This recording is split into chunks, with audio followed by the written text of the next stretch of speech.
Salut les gars, bienvenue au Deepercast, épisode 3. Aujourd'hui, j'ai la chance d'être avec Khalid, Lou Pescadou et notre ami Olivier Ganzadi de l'autre côté de l'océan Atlantique. Comment ça va les gars? Tout va bien? Ça va. Ça va, tranquille. On a eu des petits problèmes de connexion pour connecter avec l'Amérique, mais ça va aller. En tout cas, ça me fait plaisir parce qu'on ne s'est pas vu depuis tous les quatre ensemble depuis Montluçon, donc ça fait plaisir de vous voir. J'espère que tout va bien. Vous pouvez vous introduire rapidement. Je ne sais pas, on va commencer avec Khalid. Très rapidement, raconte-nous un petit peu ce qui se passe, d'où tu es, ce que tu fais. D'où je suis, bon, moi j'habite dans le sud de la France et donc du côté de Marseille, et puis ça fait, je sais pas, peut-être une quinzaine d'années que je pêche la carpe, et bon, même un peu plus de 15 ans. J'ai 35 ans aujourd'hui, j'ai commencé, j'avais 15 ans, voilà, donc faites le calcul. Quand tu dis aujourd'hui, c'est ton anniversaire aujourd'hui ou... Non, Juste pour savoir si... ça y est, il est passé, moi, c'était avril. Okay. Oui, c'est vrai en plus. Et ouais. Désolé.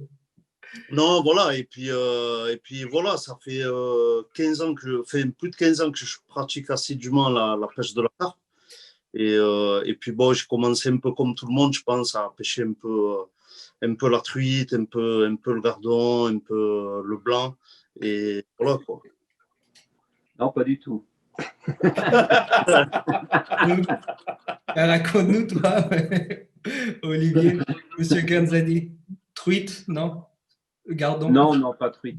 J'ai jamais habité dans les endroits où il y avait des truites, moi. C'est vrai? C'est vrai, Olivier? Ouais, Jamais... Hein? Ah, je pensais, t'as jamais pêché la truite? Ben non, parce que j'ai jamais habité dans des endroits où il y avait des truites. Vraiment. Eh ouais. Ah, c'est vrai, bon, t'es pas de la même génération aussi, toi, Olivier. Mais il y avait des truites à l'époque. Hein. Oui, je sais. Bon. Donc, Les truites, elles sont pas arrivées l'année dernière. Hein. Oui, il y avait des truites. Non, mais il faut lui dire, là, les truites, c'est pas une histoire de génération, les truites. C'est que je n'ai jamais habité dans des endroits où il y avait des rivières à truites. Non, mais en fait, je t'ai coupé pour ça, c'est pas important. Vas-y. Continuez. C'est quoi? mais du coup, Olivier, toi, donc pas de truite où tu es. T'es où? Enfin, tu as commencé. Ah non! Tout de suite, il y a de la truite. Moi, j'ai dit juste, j'ai pas commencé la pêche en pêchant la truite, c'est tout. Il y a de la truite ici où je suis. Là, je suis aux États-Unis, là, je suis à Portland, dans l'Oregon. Ok, mais t'as pas commencé enfin, t'as commencé à Paris, c'est ça? Ouais, non, j'ai commencé en fait en Afrique.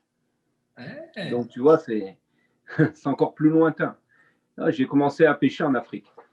Voilà. J'ai commencé à pêcher. En fait, je pêchais le tilapia, les tilapias, et je pêchais des perches du Nil. Voilà ce que j'ai commencé à pêcher, moi. Après, je suis venu en France et j'ai commencé à pêcher. J'ai pêché un peu de carnassier, brochet, tout ça.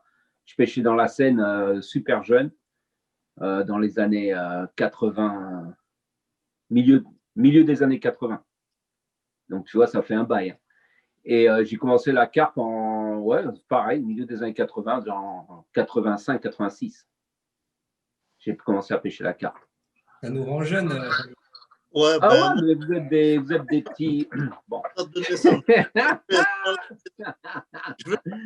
Les petits. Voilà. Donc, moi, ça fait quoi, en fait, 35, un peu plus de 35 ans que je pêche la carpe. Vraiment la carpe. Donc, j'ai commencé dans la Seine et j'ai abouti aux États-Unis. Il y a 12 ans que je suis ici. Et je pêche la carpe ici, bien sûr, puisque c'est vraiment mon poisson préféré. Je pêche autre chose, mais la carpe, c'est mon poisson préféré. Donc, je la pêche ici, en fleuve, parce que j'adore le fleuve. Moi, j'adore la rivière. J'aime pas trop les étangs, tout ça, c'est pas trop mon truc, à part que ça soit vraiment un grand lac, grand truc. Mais c'est le fleuve, moi. Voilà. Ok. J'aimerais relever sur ça, d'ailleurs, parce que moi, j'ai beaucoup pêché les lacs et tout, tu vois. Et c'est vrai que les lacs, tu as vite fait le tour. Tandis que les fleuves, c'est de l'eau courante. Le poisson, il se renouvelle sans cesse. Tu as plein de surprises. Tu ne sais jamais sur quoi tu vas tomber. C'est ça qui est intéressant. Et ce que tu as du mal à retrouver en lac, quoi, tu vois. Parce qu'un lac, aujourd'hui, surtout en France, encore Olivier, il a la chance aujourd'hui de pêcher aux États-Unis. Et il y a encore plein de lacs qui sont vierges de la pêche à la carpe, c'est-à-dire personne a vraiment pêché les carpes dessus. Mais chez nous en France, moi, pourquoi en fait bon, j'ai toujours aimé, hein, moi j'ai commencé la pêche de la carpe en rivière. Hein. Et en fait, ben, aujourd'hui, ben, je me suis mis à beaucoup pêcher le fleuve parce que ça reste encore des lieux où tu peux avoir des surprises, tu peux avoir des beaux poissons. Et en général, c'est des poissons qui ne connaissent pas l'hameçon. En tout cas, par chez moi. Quoi. Voilà. Ouais, c'est ça. Voilà. C'est vrai que la pêche en lac, on sait ce qu'il y a dedans, on sait, tu peux aller dans n'importe quel lac français aujourd'hui. Voilà, c'est des poissons qui sont plus ou moins connus, surtout les beaux poissons. Quoi. Donc, c'est pour ça que c'est intéressant de pêcher le fleuve et c'est pour ça qu'aujourd'hui, je le pêche de plus en plus. Et je m'oriente plus vers cette pêche-là. Et on a aussi Lou avec nous. Du coup, tu es d'accord un peu? Présente-toi aussi, Lou, un petit peu. Ouais, moi je suis tout à fait d'accord avec eux. Moi, Lou, donc bon, mon vrai prénom c'est Aurélien pour ceux qui ne le savent pas. Ouais, moi je pêche effectivement depuis vraiment tout petit. J'ai commencé la pêche avec mon papa. Et puis j'ai peaufiné mes techniques au fil des années avec mon grand-père qui aujourd'hui veille sur moi. Et tout simplement parce que mon père, en fait, avec sa carrière de pompier, bah, il avait plus trop le temps de m'emmener à la pêche. Donc, c'est pour ça que je suis parti pêcher avec mon grand-père. Et c'est vrai que ouais, j'ai tout de suite aimé ce côté pêche, tranquillité, etc. Et j'ai aimé ce côté nature, mais aujourd'hui, ce qui me plaît vraiment le plus, c'est le côté sauvage. On va dire depuis 3-4 ans, je m'oriente plus et je rejoins un petit peu le discours de Olivier et de Khalid. Le voyage que j'ai fait aux États-Unis où j'ai été voir Olive, ça m'a confirmé parce que c'est pas quelque chose que j'ai découvert. J'ai jamais été quelqu'un qui a connu que les étangs. Même si c'est vrai que je pêchais beaucoup plus les étangs et les gravières, mais avec mon grand-père, j'ai toujours été habitué à pêcher la rivière, mais je pêchais la rivière pour le carnassier. Et c'est vrai que ça m'a rappelé beaucoup de choses quand j'étais pêché avec Olive aux États-Unis. Et j'ai retrouvé justement cette petite ambiance quand j'ai été rencontrer Khalid sur le Grand Rhône. Et c'est vrai que de plus en plus, j'aime pêcher les rivières, les canaux, etc. Parce que je retrouve voilà, ce côté sauvage que j'ai connu beaucoup durant mon enfance et que j'ai eu tendance un petit peu à perdre dans mes années, on va dire, de 25 à 30 ans, on va dire. Tout simplement parce que, étant sur Paris, en fait, quand je suis arrivé chez les pompiers de Paris, je ne pensais pas qu'on pouvait pêcher en Seine, en fait. Moi, je sortais de ma campagne. Pour moi, les rivières et les ruisseaux, c'était terminé, en fait.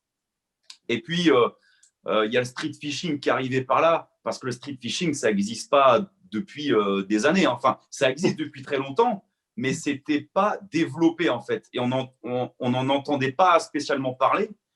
Et c'est quand j'ai découvert ça que je me suis dit, merde, en fait, je peux pêcher en Seine à côté de ma caserne de pompiers, quoi. Ça, c'est une discussion. Voilà. J'ai une longue discussion avec Olivier dans cette voiture pour Luçon. La street fishing. Ce que toi, d'ailleurs, tu as défini, si je me rappelle bien, c'était pas du street fishing pour toi, c'était du fishing, en fait. Voilà. Bon, voilà. L'histoire du street fishing. Hein. Bon, le street fishing, ce qu'ils appellent street fishing, c'est juste une pêche dans Paris. Oui. Maintenant, moi je dis ça a été pratiqué depuis tout le temps. Après, c'est devenu une mode, mais je vais te dire, moi je voyais des grands-pères dans Paris et tout ça, wow, tu fais du street fishing bah, tu vois ce que je veux dire, c'est une longue histoire. Parce que vraiment, cette histoire de street fishing, c'est que tout le monde pêchait dans Paris. D'accord? Pour moi, attention. Moi, tout le monde pêchait dans Paris. Enfin, les gens pêchaient dans Paris depuis tout temps. Tu trouves même des cartes postales où les gens pêchent dans Paris. Tu sais, des vieilles cartes postales et tout ça à l'ancienne où tu vois les gars sur les bords de Seine. D'accord?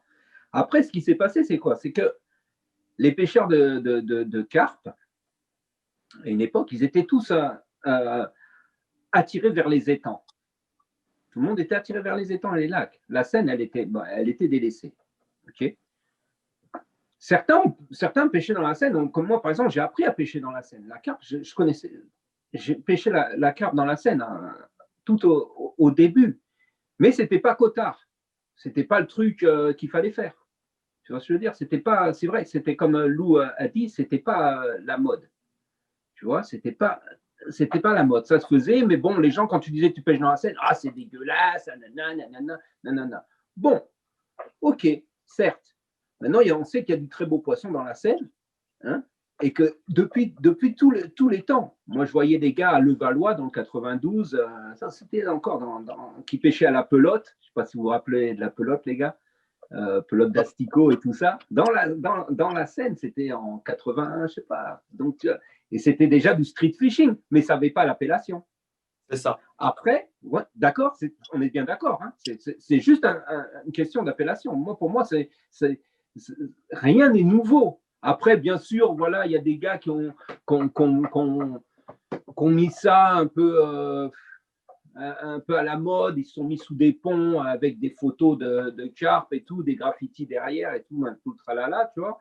Bon, après, les gens se sont. On dit, ouais, voilà, on va appeler ça le street fishing, on va pêcher comme ça. Mais vraiment, moi, quand je disais jamais, je vais aller faire du street fishing. Je vais à la pêche. Parce que quand je disais ça à des potes, je vais faire, ouais, je vais faire du street fishing, pêche de rue. Non, mais attends, la rue, elle est là. La pêche, c'est là-bas. Non, mais bien sûr. Mais c'est bien pour ça que je te dis, c'est parce que toi, moi, je pense que la grosse différence, c'est cette vision parce que toi, tu habitais à Paris. Ah ouais, donc, tu avais cette notion-là, mais comme je dis, moi qui vivais dans la street, là. Voilà, mais tu vois, mais moi qui vivais dans la vieille campagne retranchée, pour moi, c'était inconcevable de pêcher la Seine. En fait, j'ai découvert ça en arrivant à Paris, tu vois. Mais pour quelqu'un qui n'habite pas à Paris, à cette époque-là, moi, je suis arrivé à Paris dans les années 2000, 2002. C'était, tu vois. Ouais. Tu vois ce que je veux dire? Non, tu te rends compte, ça faisait déjà 20 ans que je pêchais dans la Seine. Voilà.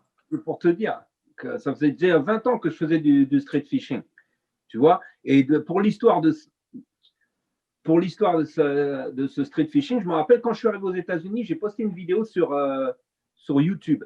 Et ça, c'était une vidéo que j'avais fait à l'ancienne. Tu vois, moi, je ne suis pas dans les vidéos. Hein, tu vois, c'était des photos mises ensemble, des petits montages et tout. Et je l'avais posté comme ça. Et cette vidéo, putain, elle avait cartonné. Et après cette vidéo, je commençais à voir les mecs. Bon, je ne vais pas citer de nom, tu as vu, ça ne m'intéresse pas. Mais les gens un peu potards du milieu de la pêche qui rentraient dans le street fishing, tu vois ce que je veux dire? Même en reprenant mes postes et tout ça, tu vois. Bon, les crabes, tu vois. J'attrapais un peu mes postes et tout ça. Parce que ça y est, c'était devenu une mode. Je ne veux pas dire que j'ai mis ça à la mode. Mais eux, ils savent. Ils savent que street fishing, on était là, qu'il n'y avait personne. Vraiment, je pense que j'ai un peu contribué à cette mode du street fishing. Sans me vanter, hein, sans vouloir machin.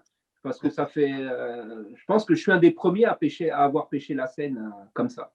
La carpe, j'en connais quelques-uns, il y a 2 ou 3 gars qui pêchaient régulièrement dans Paris, mais pas plus. Bon, après, c'est vrai, il y a eu des trucs, des films, des machins, mais ce qui est bien, ce qui est bien. Moi, je ne suis pas contre, hein, j'aime bien cette histoire de pêcher dans la ville. Bon, maintenant, je ne le fais plus trop, tu vois, parce que j'ai tellement pêché dans la ville et j'ai eu tellement de trucs en ville et tout, que maintenant, ce que j'essaye, c'est de pêcher un peu, tu vois, comme Khalid dans des trucs vraiment. Ben justement, dans la sauvagerie, comme on dit. Ouais, c'est ça. Et le truc, c'est que tu as envie de t'évader, d'être au milieu de la nature, voir des choses. Moi, la ville, j'en ai bouffé, tu vois ce que je veux dire, pêcher avec les rats et tout, toutes les nuits, les rats qui viennent bouffer ton frolic et tout, tu ne peux pas te toucher, des mecs chelous qui viennent te voir, et j'en passe, hein, je vous passe les histoires parce que c'est même pas approprié. Et vraiment, moi, limite, ça c'est bon, quoi. C'est bon, je suis bon avec ça. Maintenant, je recherche la sauvagerie. On est mieux dans le désert, frérot. Oui. Ah non, non, mais ça, je sais. Je suis bien dans le désert. Dans le désert, dans tous ces trucs. La ville, maintenant, la pêche en ville. Maintenant, si je reviens sur Paris, un jour, si je reviens sur Paris, ouais, je veux bien faire un film sur Paris. Ouais, pour le côté faire nostalgique. la boucle, quoi. Ouais, non, pour boucler tout ça. Tu vois, j'étais à Paname, j'ai bien pêché sur Paris. Je suis venu aux États-Unis. Bon, j'ai pas mal pêché ici, tu vois ce que je veux dire. Maintenant, fermer, tu vois, la boucle. Bien sûr. Bien sûr. Et ça c'est un projet. Si Deeper veut nous aider dans ce projet, non, mais puisqu'on y est, si Deeper veut nous aider dans ce projet, eh ben, il y a ma femme qui dit il reste des pommes de terre dans le four. Bon, super. Donc, ça serait bien. Hein, Vin? Ça coupe. Ah, ça coupe. On n'entend pas bien. L'Atlantique, la connexion, elle passe pas. Non, mais on en a déjà parlé. De toute façon, on en a déjà parlé. Surtout, moi aussi, tu le sais, moi, je suis de Paris. On a Lou aussi. Ouais. Donc, ce serait quand même un gros kiff. Ça serait un gros kiff de pouvoir se mettre. Je pense, hein. De toute Ça façon, unirait quand même, voilà. Mais de toute façon, s'il y a Deeper, si on fait ça avec Deeper, je serai là. Hein. Il n'y a pas de souci. Bah ouais. Et justement, je rebondis sur des questions, sur un des sujets que vous avez mentionné, les gars. Les choix des postes, rivière ou étang, c'est purement pour vous préférence du pêcheur ou c'est par rapport aux poissons que vous voulez pêcher? Ou c'est complètement individuel? Qu'est-ce qui fait que tu vas décider aujourd'hui d'aller dans le désert, dans l'étang, dans une rivière, street ou peu importe? Mais qu'est-ce qui fait que… Je sais ce que Khalid il va dire. Je vais le laisser parler. Non, Ouais, non. En fait, on en a déjà parlé et en vrai, il y a plein de choses, il y a plein de paramètres. Bon, déjà, il y a faut que le poisson il soit présent sur des bons secteurs, tu vois, productif en poisson, mais il y a aussi le cadre, tu vois. Il n'y a pas à dire, il y a des endroits, ben voilà, ils t'inspirent plus que d'autres. Ça te parle, tu as envie de pêcher là, attraper des carpes là, et puis tu te poses, surtout sur la rivière, le fleuve et tout. Hein.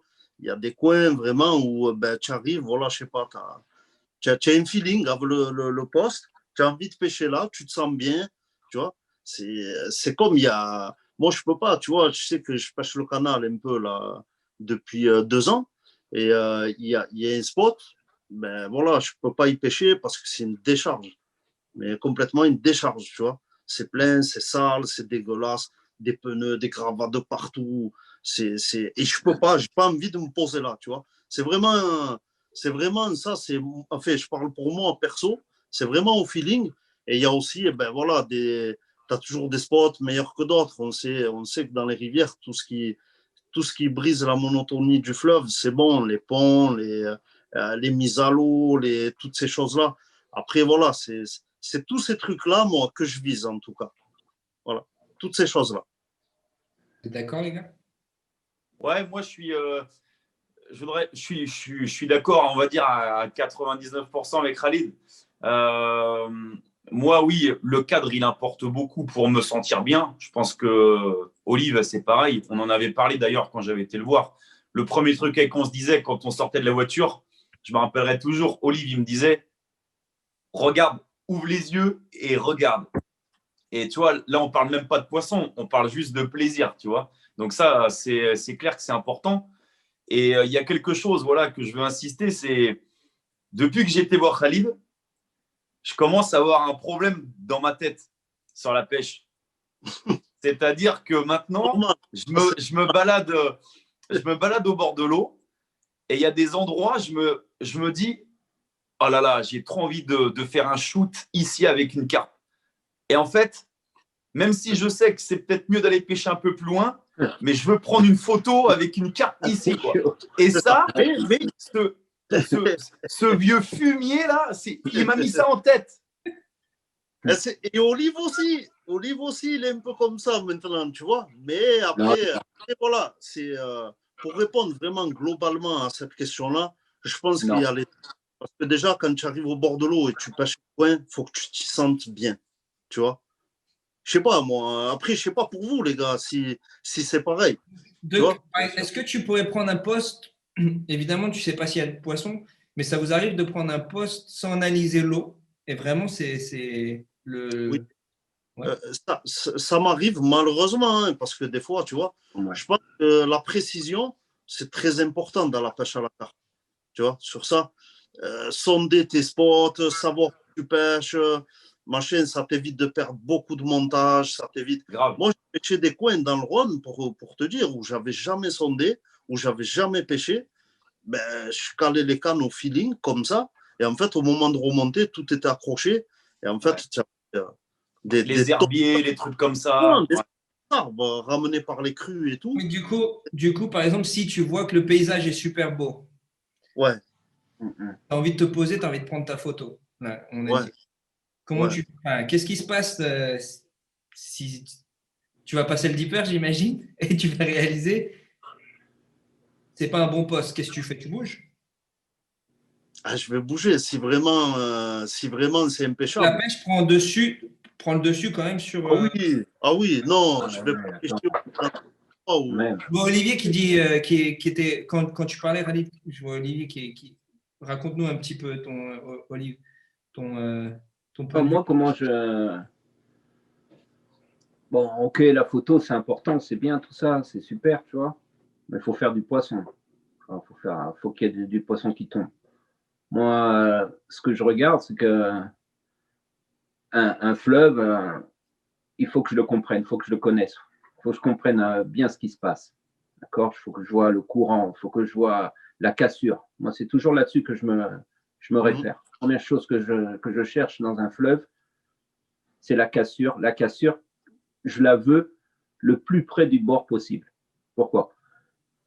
Comme l'a dit Khalid, c'est une pêche précise, la pêche de la carpe. Moi, j'ai une façon de pêcher qui est assez particulière. Je pêche aux méthodes feeder, donc je ne peux pas me permettre de faire des lancers trop longs, parce qu'avec le courant, tout va dériver. Donc, moi, quand je cherche un poste, que ce soit n'importe où, sur la Columbia ou n'importe où, sur d'autres fleuves que j'ai pêchés ici ou ailleurs, je cherche toujours la cassure le plus près de la berge. Ce qui fait que ma pêche sera précise, même si je ne pêche pas aux méthodes, mais bon, en l'occurrence, quand je pêche aux méthodes feeder, je cherche toujours la cassure le plus près. Ça veut dire que je dois lancer, si je dois lancer à 10 mètres, ça me suffit, en sachant qu'il me faut un fond, parce que j'aime pêcher des profondeurs. Ça, c'est personnel. J'ai toujours aimé pêcher les profondeurs. J'aime pêcher des fonds entre 3 et 6, 8, 10 mètres. Rarement moins de 3 mètres. Donc, je cherche toujours des endroits profonds dans le fleuve. Pourquoi? Parce que je sais déjà que les carpes, elles longent la bordure. Donc, si elles longent la bordure et que tu as déjà trouvé la cassure, tu n'as pas besoin de pêcher loin. Parce que qu'est-ce qui se passe? C'est que les carpes, elles sont toutes au bord. Elles passent sous tes cannes, les carpes. Tu vois. Et en Seine, je faisais pareil. En Seine, je déposais comme ça juste. Donc, moi, c'est la cassure. Après, bon, esthétique de l'endroit, tout ça, bien sûr, ça à faire. Mais vraiment, la première chose, c'est quand même la pêche. Donc, moi, cassure au plus près du bord, eau profonde, bon courant soutenu, parce que les poissons qui sont dans le courant sont les poissons qui vont se nourrir, qui vont manger. On peut trouver des endroits très bien avec un courant. J'ai pêché des endroits où il y avait à peine de courant. Tu fais rien. Tu rentres dans le courant, tu mets la canne ou les cannes dans le courant. Vraiment, ça tire et tout. Et là, tu vas faire des carpes parce que c'est celles qui sont en activité. Donc, pour moi, c'est le courant, la cassure et la profondeur. Voilà. Après, bon, bien sûr, si le poste il tue, c'est magnifique, derrière, devant, tout ça. Bon, ici, j'ai pas trop de problèmes parce que vraiment. C'est beau partout. Ouais, c'est quand même assez. C'est quand même un des fleuves qui te mettent une claque. Mais moi, il me faut de l'eau. Il me faut il faut pas que je lance à 40 km. Non. Mais à l'inverse, par exemple, pardon Khalid, est-ce que ça t'arrive de te poser sur un poste, moi je ne sais pas s'il y en a où tu es, mais est-ce que ça t'arrive de te poser sur un poste qui est dégueulasse, comme l'a dit Khalid, si tu sens qu'il y a du poisson? Est-ce que c'est quelque chose que tu ferais ou tu te sentirais quand même pas assez? Ben, tu sais, là où je suis, il y a tellement de choix que vraiment, ça serait.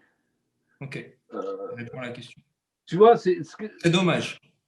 Bah oui, ça serait vraiment dommage. En habitant dans l'Oregon, je te dis, on a la Columbia, c'est un fleuve qui fait quand même 2000 km de long. Alors, si vraiment tu te poses dans des ordures, or que 3 km plus bas, tu as une plage de gravier magnifique ou des montagnes et tout ça, bon, c'est un peu toi, quoi, tu vois ce que je veux dire? Donc, ça, je ne suis pas trop confronté à ça. Par contre, sur Paris et tout, j'ai pêché des postes qui sont pas les plus beaux, tu vois, mais je savais qu'il y avait du poisson. Et pour savoir s'il y avait du poisson, comment je faisais? Je prenais mon vélo en pleine nuit et j'allais sur le bord de la Seine, je me baladais et je voyais où les poissons sautaient. Après, je revenais, je repérais des secteurs. Ça, c'est un peu, bon, c'est à l'ancienne. Hein. Je repérais les secteurs, je voyais où les poissons, je les avais vus sauter pendant la nuit. Et je revenais et je coupais une session. Les sessions, je les coupais en 4. C'est-à-dire que la première fois que je pêchais le poste, je faisais de 6 heures du matin jusqu'à midi, disons. 6 heures midi, je vois ce qui se passe. Au spot, hein. Au spot, c'est-à-dire juste fil soluble et tout ça, 3 cannes ou 2 cannes sur les postes. 6 heures midi, activité naturelle, pas activité naturelle. Ça veut dire que ce n'est pas par rapport à mon amorçage. Tu vois ce que je veux dire? Vous voyez ce que je veux dire? C'est-à-dire que le poisson, il vient sur des postes sans que tu sois là. Ce n'est pas toi qui nourris le poisson. Tu vois ce que je veux dire? Donc, disons, de 6h à midi, je pêche. J'enregistre pas de départ. La prochaine fois que je reviens, midi, 6h. De midi à 6h, je pêche. Disons, j'enregistre un ou deux départs. Je note. Dans ma tête, je note. OK, il y a une activité naturelle de ce poisson. Après je fais quoi? 6h, minuit. Tu vois? Et après, par exemple, j'arrive le soir à 10h, 11h. Quelquefois, j'ai la pêche à 11h le soir jusqu'au matin. Et après ce poste, je l'ai. Je sais comment il fonctionne. Tu vois ce que je veux dire? C'est comme ça que après, je sais comment ce poste-là, par exemple, ça, c'est un poste de jour. Ça, c'est un poste de nuit. Ça, c'est un poste où les poissons viennent l'après-midi. Tu vois? Parce que c'est vrai que la rivière, ça, je suis d'accord avec toi, tu as vraiment des créneaux horaires suivant les postes. Oui. C'est ça. Ouais, on a des créneaux. Et en plus, il y a encore un autre truc que Khalid, lui, il connaît bien, c'est quand tu pêches des fleuves où il y a la marée, le marnage. Alors ça, c'est encore plus compliqué. C'est encore plus compliqué parce que suivant les endroits, le poisson rentre quand l'eau descend ou le poisson rentre quand l'eau monte. Moi, j'ai pêché des endroits, j'arrive, je m'installe et tout, j'attends 4 heures, tu vois, la marée est en train de descendre, rien du tout. Pendant 4 heures, putain, je dis, je vais bouger, tu vois, je vais bouger. Parce que, bon, ici, il y a beaucoup de poissons, attention, 4 heures, pour moi, c'est long. Hein, donc, je dis, oh, putain, il n'y a rien. La marée commence à monter, pim, pim, 12 départs dans la journée. Tu vois ce que je veux dire? Et vice-versa. Tu as des autres postes, la marée est haute et tout, rien, ça commence à descendre, l'eau commence à devenir un peu trouble et tout. Donc, ça, c'est encore des trucs qu'on a à calculer, tu vois. Ouais. Et en fait, je vais relever sur ce que tu dis parce que c'est très intéressant.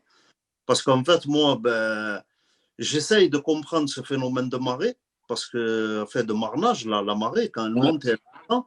Et en fait, j'ai remarqué, tu vois, je pêche un spot depuis un an, là. Ça fait un an que je le pêche et j'ai dû faire une dizaine de sessions dessus.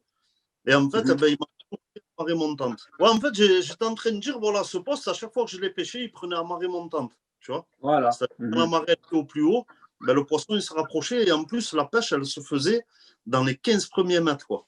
Ah ouais. Et en fait, là, j'y suis allé il y a à peu près un mois, là, 3 semaines, un mois. Et en fait, c'était tout le contraire. Voilà. Je touche 3 poissons, mais au plus bas de la marée. Ouais. Et loin. Et je les ai tapés loin. En fait, ça, la marée, c'est très compliqué parce que, bon, on sait que les marées, en fait, elles sont faites par la Lune, tu vois. Et du coup, je pense qu'il y a la saison et la Lune aussi qui joue sur. Il y a plein de paramètres. C'est pour ça que moi, j'en entends beaucoup. C'est vrai qu'ici, en Camargue, tu vois, dans le Rhône, en bas, là où je suis, il y en a beaucoup, ils disent c'est la pisciculture, il y a beaucoup de poissons. Mais en fait, c'est pas si simple que ça. c'est bien plus compliqué qu'on ne le pense. Et on l'a vu sur notre épisode, Khalid. Tu l'as bien vu, toi, Lou, quand tu es venu. La première journée, que dalle. Tu vois, tu touches rien. Et en fait, il y en a plein qui seraient lâché le morceau, qui seraient, tu vois. Et en fait, je savais que ça allait rentrer. Mais voilà, il y a plein de paramètres qui rentrent en compte. Il y a la quantité d'amorçage que tu vas mettre. Il y a vraiment plein de choses. Et je pense que les gens, ils pensent que la rivière et le fleuve, il y a une grosse densité de poissons, que c'est simple, mais c'est pas si simple que ça. Il y a plein de choses à prendre en compte. Plein de choses. Dans les choses à prendre en compte, ça va être la dernière question. On parle souvent de préparation et du coup, c'est là où le dipper rentre en compte. Vous l'utilisez un peu tous différemment et comment vous l'utilisez est-ce que ça a changé quelque chose par exemple, Olivier, de toute façon, je connais un peu ta réponse. Toi, tu n'es pas celui qui l'utilise le plus, mais je sais que je l'utilise. La réponse. Mais comment, par exemple, ça a changé ou est-ce que la préparation, j'imagine, c'est essentiel, important. Est-ce que le dipper vous aide? Qu'est-ce qui a changé ou même dans la préparation en général? Est-ce que le sondage est… En fait, tu vois, je vais, pour te dire simplement, moi, sur le rôle, le dipper, en général, quand je ne connais pas le poste, je le sonde déjà une première fois et je crée une carte bathymétrique dessus, tu vois, les différences de couleurs. Tu vois, moi, je l'utilise comme ça. Et en fait, ça m'aide pour les fois d'après. Tu vois, quand je viens pêcher, je sais où il y a plus de fond, où il y a moins de fond. Je sais comment orienter, tu vois, un peu ma pêche. Voilà, je sais que ça m'aide beaucoup. Et en fait, le Rhône, moi, chez moi, il y a très peu de spots accessibles du bord, tu vois. Et du coup, ça m'arrive de promener, tu vois, et d'essayer, par exemple, des sessions qui n'ont pas donné grand-chose, d'écourter ma session, par exemple, le dimanche midi, et l'après-midi d'aller prospecter, tu vois, sur place. Et en fait, ça m'arrive de sortir la canne avec le dipper, voir s'il y a du fond, voir s'il n'y en a pas. Et ça, voilà, moi, je l'utilise beaucoup comme ça. Voilà, ça me permet en fait, de trouver les spots que je vais pêcher. Voilà. Et surtout, moi, tous les hivers, il y a des grosses crues. Du coup, le Rhône, il charrie beaucoup d'arbres, de grosses branches. Et en fait, ça m'aide beaucoup pour savoir si le poste, déjà, il est propre. Tu vois? Parce qu'en fait, ça arrive, des fois, tu trouves des super beaux spots, mais en fait, en dessous, c'est une forêt, quoi. Tu as plein d'arbres, de branches, tu as plein de choses qui… Et d'ailleurs, voilà, si j'ai une anecdote, j'ai pêché les quais du Rhône en plein centre-ville cette année. Tu vois, avec mon frère, on a pêché un spot. Et en fait, on a carrément, pour te dire, on a carrément oublié de prendre le dipper. Et du coup, on a pêché au feeling comme ça. Et mon frère, il fait 9 départs, il perd 9 poissons. Voilà. Pour te dire. Donc, et il y avait 12 mètres d'eau. Voilà. Parce qu'on est revenu sur le spot, on l'a repêché, on l'a pêché 3 fois au centre-ville. Enfin, je l'ai pêché une fois seul et 2 fois avec mon frère. Et quand on est reparti sur le spot, on a sondé. Et en fait, il y avait des voitures, tout un tas de choses. C'est bam bam. Hein? C'est bam bam. Ah, bam bam. Je suis d'accord avec toi, Khalid. Moi, voilà, c'est pareil. Moi, pour être franc, ouais, le dipper, je l'utilise, on va dire, par session, lorsque je ne connais pas les lieux, bien sûr. Hein, maximum 20 minutes. Mais ces 20 minutes, en fait, elles me font gagner, voilà, comme dit Khalid, un temps énorme, en fait. Je sais tout de suite si j'ai de la flotte ou si j'ai pas de flotte, et si c'est propre ou si c'est pas propre. Moi, c'est tout ce qui m'intéresse. Je l'ai toujours dit dans les vidéos où je présente le dipper. Moi, les échos de poissons, je m'en fous complètement. C'est pas ça qui m'intéresse. Moi, ce qui m'intéresse, c'est, comme disait Olive, où est la cassure, jusqu'à combien de mètres d'eau ça tombe, et si j'ai de l'herbe, si c'est mou ou si c'est dur. Moi, c'est juste ça qui m'intéresse. Mais déjà, si je sais ça, je gagne un temps dingue.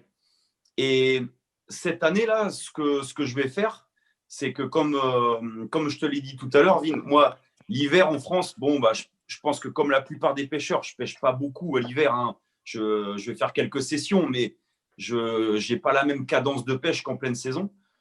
Et cet hiver, dès que je vais être disponible et que j'ai des jours de repos, je vais prendre le dipper et je vais me balader sur des rivières, sur le canal, etc. Et je vais repérer plein de spots pour la nouvelle saison, en fait. Ouais, c'est intéressant ce que tu dis, tu vois, c'est bien. Moi, je pense qu'il faut sacrifier quelques sessions de pêche pour, même Olive, des fois, quand il part à 3-4 heures chez lui, tu vois, pêcher, ben, des fois, il va pêcher un spot, il voit que ça ne donne pas. Tu sais, des fois, je pense que quand le poisson, il est là, ben, en 5 ou 6 heures, ça devrait dérouler, tu vois. Tu sais que tu fais. Si ça ne déroule pas, ça ne sert à rien d'insister. Et je pense que ça vaut le coup de plier plus tôt et en fait de sacrifier ton après-midi. Tu es dans le coin, aller prospecter, voir un peu des nouveaux spots, des nouveaux secteurs de pêche. Et je pense que ça, le repérage, la préparation en amont, comme ça, je pense que c'est un point très, très important. Voilà. Surtout, voilà, moi, surtout... le dipper, moi, je l'utilise. Je ne l'utilise pas, là, tu vois, sans arrêt, sans arrêt. Je ne peux pas dire oui, je suis un, tu vois. Mais je l'utilise. Comment je fais? Je vois une zone que je veux pêcher. Bon, si j'ai aucune idée, hein, parce que déjà, moi, je passe mon plomb et tout. Bon, si j'ai aucune idée, je le lance et je le laisse dériver. Je le lance en amont comme ça, et je le laisse dériver, je regarde sur mon téléphone, tac, tac, tac, tac, je vois les aléas du fond. Comme on a dit, bon, toujours la cassure. Bon, mais la cassure, à l'œil nu, tu la vois. Je vais pas, faut pas. Bien sûr. D'accord. La cassure, tu la vois à l'œil nu, tu vois où ça plonge. Tu vois, surtout, bon, ici, les eaux sont claires pour ceux qui ont déjà vu. Et sans ça, ouais, je le laisse dériver comme ça et je vois les aléas du fond. Et s'il y a des herbiers, tout ça. Et je sais que le dipper, je me rappelle une fois, je pêchais un nouveau poste, donc je l'avais utilisé. Non, j'avais mis mes cannes, j'avais pêché, j'avais mis mes cannes et tout, et ça ne mordait pas. Après, je dis, tiens, je vais passer le dipper, je vais voir sur quoi je pêche. Tu vois, bon, j'avais mis mon plomb, je savais à peu près tout ça, mais je n'avais pas les détails. D'accord? Et j'ai sorti le dipper, j'ai lancé, et je vois en fait qu'il y avait de l'herbe sur le fond, il y avait des herbiers. Alors, qu'est-ce que j'ai fait? Je pêchais à 2 cannes, j'ai décollé. J'ai décollé une canne, j'ai décollé avec une pop-up. Tu vois, mais à ça du fond, tu vois, vraiment à peut-être 7-8 cm. Tu vois, donc vachement décollé. Oui. La canne, elle démarre genre 20 minutes après. Je fais, ah bon, quand même. Je recharge, je décolle l'autre. Tac, tac. Je faisais pas de poisson jusqu'à que, en fait, grâce au dipper, avec les herbes, qu'il y avait des herbes, j'ai pu changer mes montages et faire du poisson. Donc, c'est vrai que c'est un appareil qui est utile. Moi, c'est vrai, je suis pas tout le temps à fond dedans. C'est vrai, je suis pas à fond dedans. Mais quand je l'ai utilisé, j'ai vu des trucs intéressants. Tu vois, j'ai vu des trucs intéressants. Et il y a des gens qui me demandent, hein, le dipper. Mais je suis honnête, moi, je suis un gars, tu as vu, je suis honnête. Je dis non, moi, je ne l'utilise pas tout le temps. Mais par exemple, quand j'arrive sur un endroit, quand j'ai été à Blackfoot Réservoir, là où il y a toutes les miroirs et tout ça, moi, Blackfoot, je ne l'avais jamais vu. Hein. Je ne connaissais pas du tout ce lac et tout ça. Et j'ai été en charge de trouver le poste. J'ai trouvé le premier poste parce qu'il était arrivé à une galère à Arnaud. Il avait crevé dans des endroits de malade, là. Donc, moi, j'étais parti. Et comment j'ai fait? J'avais un canne avec le dipper. Je l'ai balancé et tout. J'ai vu que fond... c'est un billard là-bas, c'est comme ça. Ouais. Tu vois, je veux dire, c'est un billard et c'est en pente douce. Tu vois, ça j'ai vu. Et j'ai trouvé 3 mètres de fond, un truc comme ça. Je me dis, c'est nickel. Le dipper, il m'a encore une fois aidé. Après, j'ai passé mon plomb, j'ai tiré avec mon plomb, tac, tac, voir s'il y avait des petits graviers ou comment était le fond, parce que moi, je ne suis pas encore un pro, je ne sais pas toutes les différentes couleurs. Excuse-moi, Vin. Je ne connais pas toutes les couleurs et tous les trucs, mais ouais, c'est un accessoire qui est utile. C'est ça, c'est un bon outil, Olive. Oui, je sais, c'est un bon outil. Moi, je l'utilise vite fait. Hein, je veux dire, je fais pas une carte machin du truc. Tu vois, ma carte, je la fais dans ma tête. C'est vite fait. Mais quelquefois, c'est vrai, quand j'arrive dans un endroit que je connais pas du tout, j'ai aucune idée. Les petites informations que je prends, ça va me servir et je vais gagner du temps. En fait, c'est ça, mais c'est ce que je dis. C'est ce que je dis gagner du temps, comme tu as dit, Aurélien. Voilà, c'est ce que je dis aux jeunes. Tu vois, un truc. qui rentre là-dedans, Ouais. c'est super pratique, tu vois, parce que bah, c'est ce que je dis. Je mets ça dans ma poche, je prends une canne et je me barre. Et en 2 heures, j'ai reconnu peut-être toute une portion de rivière. Alors que sinon, il me faudrait un bateau, une batterie, machin et tout. Tu vois, c'est pas la même logistique. Tu sais, ouais, non, mais c'est sûr. Et j'allais en venir à la logistique parce qu'en fait, même en bateau, moi, j'utilise. Tu vois, quand je vais sur poste dans le Rhône, ben, tu l'as bien vu, on a utilisé le Jeeper quand tu es venu. Parce Exactement. que ça t'évite. Bon, un sondeur, c'est bien, tu as une grosse qualité, mais tu as un gros écran, faut le brancher à une batterie, faut machin. Tu vois, et là, tu as Il faut un bac plus 8. là, tu la mets derrière le bateau, tu ouvres ton téléphone, tu ouvres l'appli, c'est fini. Voilà, et tu sais qu'il y a. Et je suis même allé pêcher le cendre avec. Bon, j'en ai pas fait, je suis mauvais. En fait, je voyais le leurre. Le leurre, ouais, bien sûr. Tu vois le leurre. Oh, tu imagines la précision. C'est quand même. Non, c'est vrai. Et ouais. Et Bon, si, les gars, je sais, c'est super passionnant et on pourrait parler des heures, je pense, sans s'arrêter. Ouais. Mais voilà, ça y est, on touche à la fin. Donc, je voulais vous remercier pour votre temps. Merci vraiment de votre participation.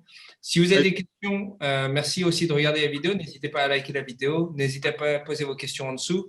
On pourrait y répondre dans les prochaines vidéos du Deepercast. Et de toute façon, les gars, à bientôt. On se voit bientôt. Hein.